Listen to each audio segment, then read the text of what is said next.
Periode pengusulan Pancasila. Baiklah, pertama kita bahas awal mula lahirnya dasar negara. Awal nasionalisme dimulai tahun 1908 dengan berdirinya Indische Vereniging di Belanda. Tahun 1902 berubah lagi menjadi Indonesia Vereniging dan mulai tegas bicara kemerdekaan. Lalu, pada tahun 1925 jadi Perhimpunan Indonesia yang resmi memperjuangkan kemerdekaan. Lalu ada Sumpah Pemuda 1928, para pemuda berikrar bersatu, nusa, satu bangsa, satu bahasa Indonesia yang memperkuat persatuan Indonesia.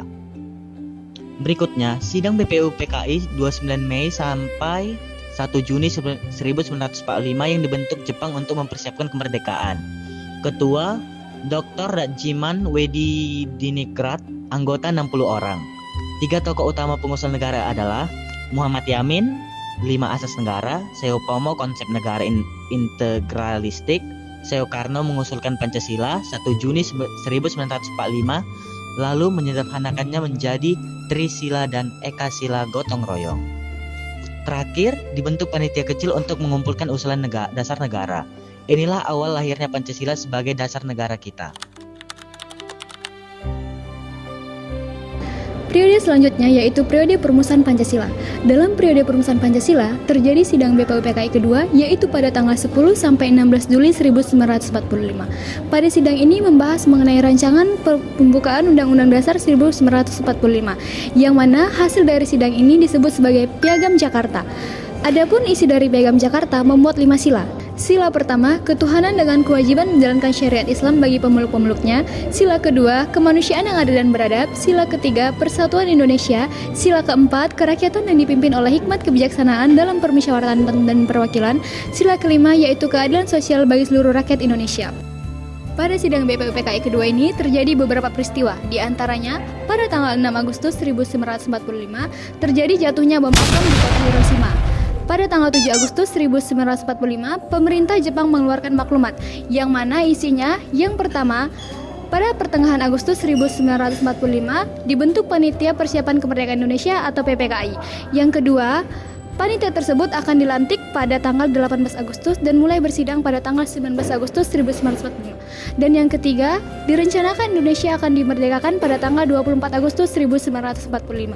Pada tanggal 8 Agustus 1945, Soekarno, Hatta, dan Rajiman dipanggil oleh Jenderal Terauchi untuk dibentuk Panitia Persiapan Kemerdekaan Indonesia dengan berjumlah 21 orang. Pada tanggal 14 Agustus, akhirnya Jepang menyerah tanpa syarat dan Indonesia mengalami kekosongan kekuasaan. Pada tahun 1945, Jepang mengalami kekalahan dan akhirnya menyerah kepada Soekarno. Pada tahun tersebut, Indonesia mengalami kekosongan kekuasaan. Pada akhirnya, para penduduk Indonesia membuat dan menegaskan supaya kemerdekaan Indonesia segera diproklamasikan. Untuk menghindari pengaruh dari Jepang, akhirnya Soekarno dan Hatta dibawa ke Rengas Dengklok. Akhirnya peristiwa tersebut dikenal sebagai peristiwa Rengas Dengklok. Kemudian pada tanggal 17 Agustus 1945,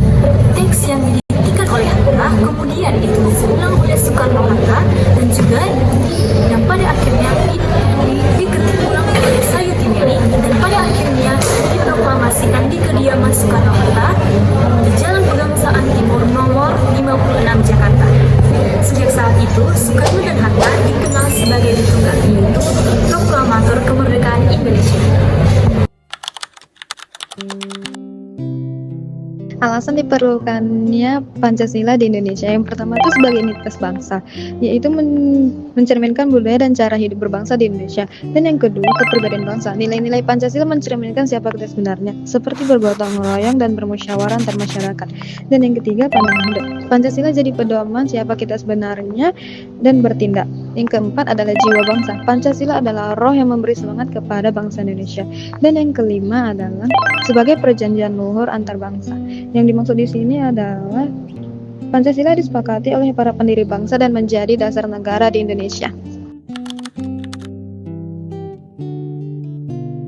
Pertama itu ada sumber historis, di mana sumber historis itu terdapat nilai-nilai ketuhanan, kemanusiaan, dan musyawarah yang sudah ada sejak zaman kerajaan-kerajaan kuno di Indonesia, seperti Kerajaan Majapahit dan Sriwijaya. Nah, yang kedua itu ada sumber sosiologis. Secara sosiologis, Pancasila lahir dari cara hidup masyarakat Indonesia yang dimana budayanya gotong royong, hidup rukun, dan musyawarah. Dan yang terakhir itu ada sumber politis. Dari aspek politis, nilai-nilai Pancasila muncul dari perjalanan bangsa Indonesia dalam memperjuangkan kemerdekaan Indonesia dan membangun hubungan antar negara lain. Seperti yang kita tahu, Pancasila adalah sebagai dasar negara dan pedoman hidup bangsa Indonesia. Namun dalam praktiknya tidak semua pihak menjadikan Pancasila sebagai acuan utama dalam bersikap dan bertindak. Nah, tantangan terhadap Pancasila tidak hanya terjadi di masa lalu.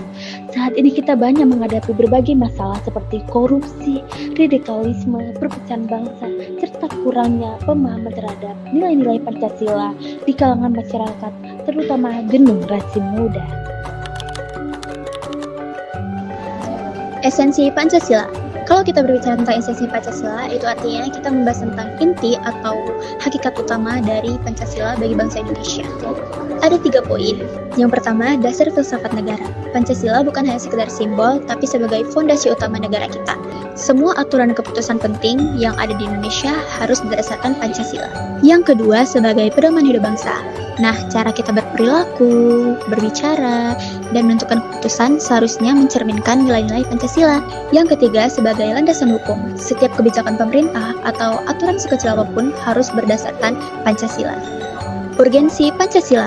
Kalau kita berbicara tentang urgensi, itu berarti kita membicarakan tentang seberapa penting sih Pancasila itu harus didesak untuk dijaga. Di zaman sekarang, banyak sekali loh orang-orang yang sudah mulai lupa, bahkan tidak peduli lagi dengan pentingnya nilai-nilai Pancasila. Kalau dibiarkan, bisa saja nilai-nilai Pancasila disalahgunakan terutama dalam kepentingan politik. Karena itu, Pancasila harus terus dijaga dan diamalkan terutama oleh generasi muda bangsa supaya tidak hilang dari kehidupan bangsa.